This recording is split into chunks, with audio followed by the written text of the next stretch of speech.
49ers. Faithful. There's a weird tension in the air in Santa Clara tonight, the kind that tells you a lot more is going on than just another week of football.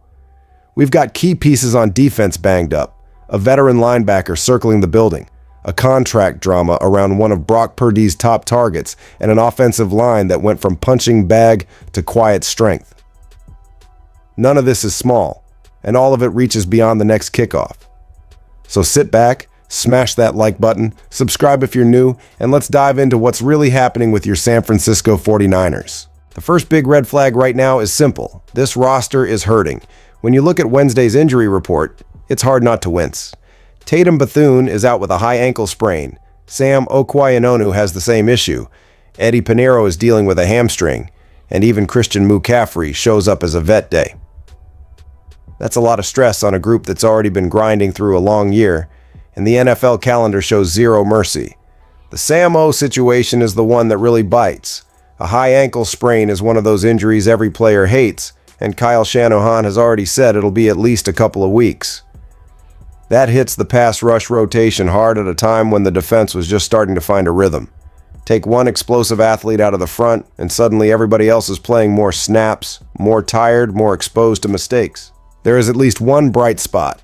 Robert Beal is back on the field after clearing the concussion protocol. He's not a household name, but he brings fresh legs and legit speed off the edge. On a team suddenly missing Sam O for weeks, that kind of juice matters. The Niners don't need him to be a star, they just need him to be disruptive and allow the rest of the line to stay fresher late in games. Still, the concern goes beyond the defensive front. The team isn't opening the practice window this week for Brandon Ayuk, Yetur Gross-Matos, or Jacob Cowing, and Shanahan admitted Gross-Matos' knee is something they have to constantly monitor. That window isn't expected to open next week either.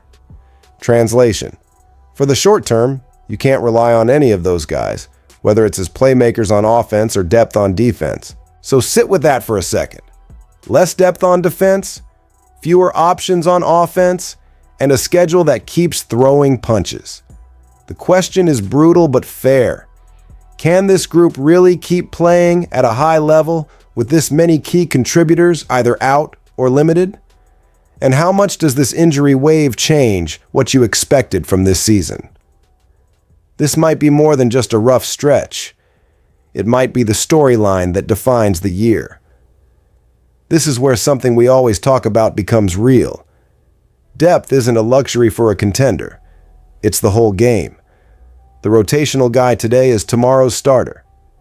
The special teamer becomes the player who saves a drive in the fourth quarter.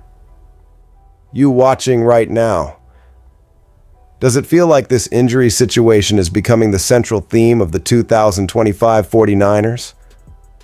Let me know in the comments because this conversation is only getting started. Now, while everyone is focused on who's hurt, there's another storyline that could reshape the middle of this defense. Before the 49ers signed Devondre Campbell in the offseason, the front office had a different veteran in mind, Eric Kendricks. Both sides reportedly agreed to a deal. The idea was simple. Plug him in as the immediate replacement for Dre Greenlaw after that brutal Achilles tear. Then, at the last second, the whole thing fell apart. Fast forward to now, and the need at linebacker is still huge. Against the Carolina Panthers, Curtis Robinson was thrown into the fire. He competed, but the tape wasn't kind. He led the team in missed tackles and left too many plays on the field. That doesn't mean he's a bad player, but the standard next to Fred Warner in this system is crazy high. If you're a step late, good offenses will attack that space between the box and the safeties all day. With Bethune sidelined, there's a very real hole in the middle of the field, and that's where Kendricks comes back into the picture. Even at 33, coming off a season in Dallas with over 100 tackles, sacks, and a pick, he still offers experience, processing, and command of the huddle. There's a reason he's been available this long, but for a team with Super Bowl aspirations, sometimes you have to take a calculated swing.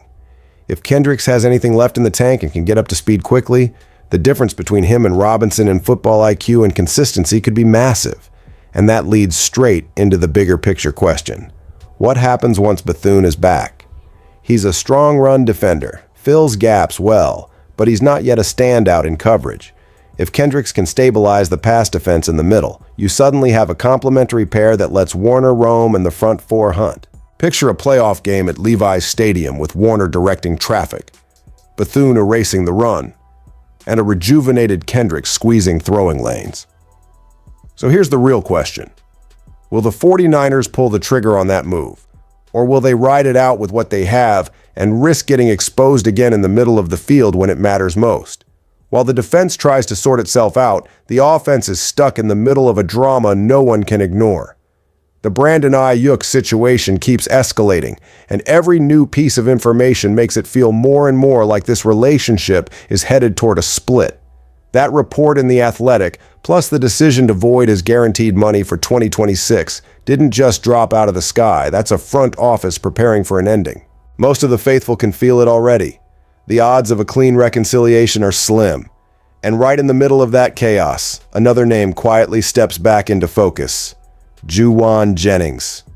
This is the same guy who pushed for a trade, followed the Ayuk and Deebo Samuel playbook, and even had a sideline blow-up with Kyle Shanahan. For a while, it looked like that bridge might be burned. But as Brock Purdy has settled back in, the connection with Jennings has started to look familiar again. He's still that physical, reliable third down option who fights for every yard after the catch. Combine that with the very real chance that Ayuk won't be in the building next year, and suddenly keeping Jennings around doesn't just feel emotional. It feels strategic. The math backs it up. If Ayuk's money comes off the books, there's room to pay Jennings at a number that doesn't wreck the cap. Something in that 10 to 15 million per year range feels reasonable if he's willing to meet the team in the middle. If he wants significantly more, the Niners can keep their hard line on wide receivers and move on. But if he genuinely wants to stay and is willing to work with the front office, Ayuk's exit could turn into more of a retool than a full reset at wideout. Even then, we have to be honest.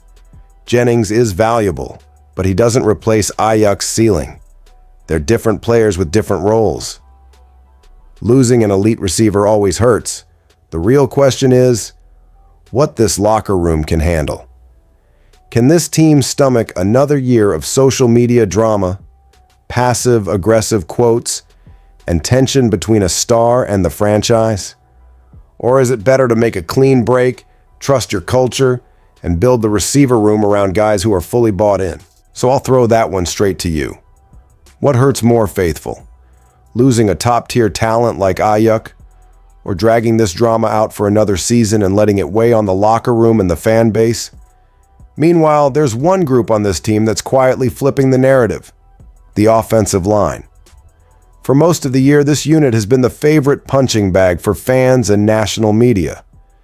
But that Monday night win over the Panthers looked and felt different. That game had the fingerprints of a group finally starting to gel up front.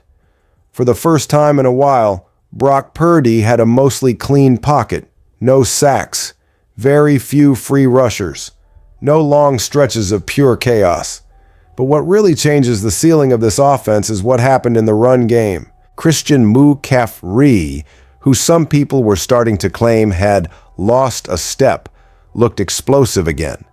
Brian Robinson brought the physical downhill style to complement him. Together, they helped stack up 147 rushing yards, and in Kyle Shanahan's scheme, that's the foundation of everything. When the run game is rolling, the West Coast concepts open up, the play action becomes deadly, and the Niners can control tempo instead of chasing it. Nothing captured that better than McCaffrey's touchdown on the toss sweep. Trent Williams caved in the edge. Ben Bartch and Jake Brendel climbed perfectly to the second level. Colton McKivitz and Dominic Pooney sealed their guys, and George Kittle finished it off with that classic, violent, finish-the-play block he lives for. That wasn't just a big play. It was a snapshot of an offensive line operating in sync. What's changed? Part of it is personnel. Part of it is health. The return of Bartch and Spencer Burford rotating on the left side brought stability. Pooney looks healthier. Matt Hennessy, Brendel, and Connor Colby have clearer roles. With Kittle back closer to full strength, the blocking structure in both the run game and pass protection just looks cleaner. This isn't a small detail. It's survival football. If the 49ers want to make a real playoff run, they have to win in the trenches. This line doesn't need to be the best in the league, but it has to be good enough to keep Purdy upright and let the backs dictate terms. When that happens, the entire roster looks better, including a defense that's beat up and looking for time to breathe. And that's the thread tying all of this together. Heavy injuries, urgent decisions at linebacker, a messy situation with one of the best receivers on the team, and at the same time, an offensive line finally showing signs of strength. None of these stories are simple, and none of them exist in a vacuum. Together, they say a lot about who the 49ers are right now and who they're trying to become. If this team can ride out this stretch connected, focused, and honest about its flaws, the future can still be huge. So let me end with this. Which storyline hits you the hardest tonight? The injuries, the linebacker question, the Ayuk drama, or the rise of the O-line? Drop your take in the comments, hit like, and share this with another Niner fan so we can keep this conversation rolling all week long.